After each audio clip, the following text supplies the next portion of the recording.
And then I heard someone come in. It was Jan and 4 other men I know from management. When they walked in, I already knew what was going to happen. The men wanted to rape me.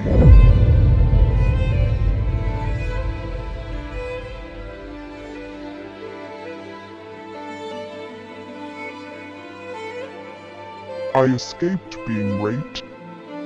I would like to tell my story. In 2017, I worked for a large production company where I really enjoyed it. The work was hard 5 days a week and sometimes on weekends. Travel time to work was about 1 hour. I always went by train. I worked for a manager. His name was Jan. He assigned the tasks every morning when we came to work.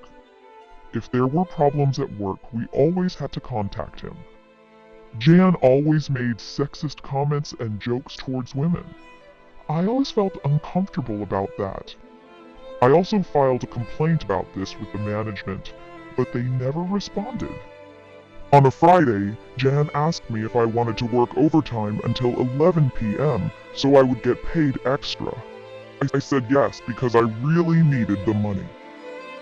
When my extra shift was over, I was tired and happy. Jan came to me after my shift and asked if he should take me home. I refused because I always thought he was a scary man.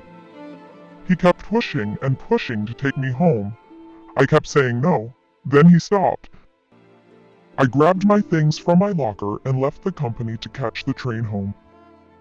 When I was almost at the train station, my phone went off. It was Jan. He told me that I had forgotten my keys. I immediately thought, how is that possible? I always put my keys inside my bag. I knew immediately that Jan had taken my keys from my bag. I walked all the way back to work.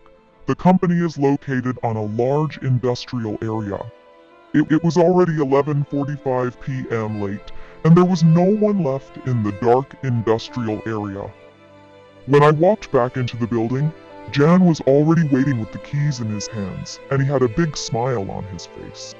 First thing he said was, "Let me take you home now." I angrily pulled the keys out of his hands and walked back outside without saying a word. It was now pitch dark outside because they turn off all the lights at 00 on the industrial area. It is about a 10-minute walk across the industrial area to the train station. When I was halfway there, I heard a car approaching. I turned around and saw that it was a black Porsche.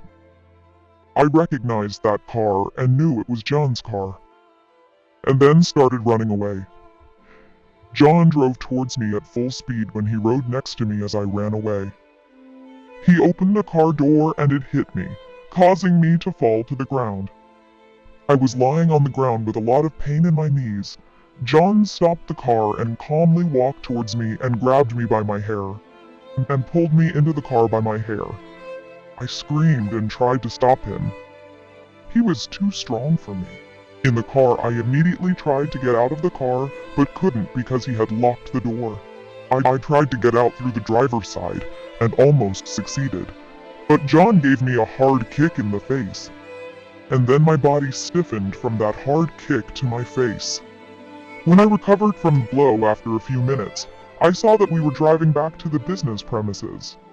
I was so scared at this point that I stopped moving. Jan pulled me into the building by my hair. We walked all the way to the back of the building where there was a room. There he pushed me in and said, "Keep your mouth shut, you'll stay here," and then he locked the door. I immediately knew this was going wrong. He wanted to kill me, I thought. I explored the room to escape, and I saw that there was a window at the back of the room. I ran to the window, but I saw that the room bordered the water. That didn't interest me. I wanted to escape. I couldn't open the window. I pulled and pushed, but the window was just closed. And then I heard someone come in. It was Jan and 4 other men I know from management. When they walked in, I already knew what was going to happen. The men wanted to rape me. They immediately walked up to me and started taking off my clothes and touching and kissing me everywhere. I screamed and resisted violently. One of the men had a syringe with him. He shouted, "Hold her, and I will put that injection in her body." He wanted to prescribe me an anesthetic. They laughed and thought what was happening was very funny. One of the men was already naked. I continued to resist fiercely. I poked one of the men in the eyes with my fingers. He screamed in pain. He got so angry that he grabbed me tightly and pushed me hard against the window. He pushed me so hard against the window that the impact caused the window to open and I fell out into the water. I was completely dazed from the blow and was floating in the water. I looked up at the window and saw one of the men point a gun at me and shoot a number of bullets. I immediately dived under the water and swam as fast as I could to the other side, full of adrenaline. I climbed to the shore with great difficulty, exhausted and almost hypothermic from the icy water. Suddenly, I heard someone say, "Calm down. I have already called the police." It was a truck driver who heard gunshots and came over. I was so in shock and hypothermia that I couldn't tell on the spot what was going on. I was taken to hospital. I have filed a report against Jan and the company.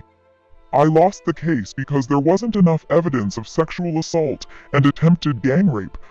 It is a very large production company that makes millions and can afford the most expensive and best lawyers. I also received a threatening letter with a bullet that I will be killed soon.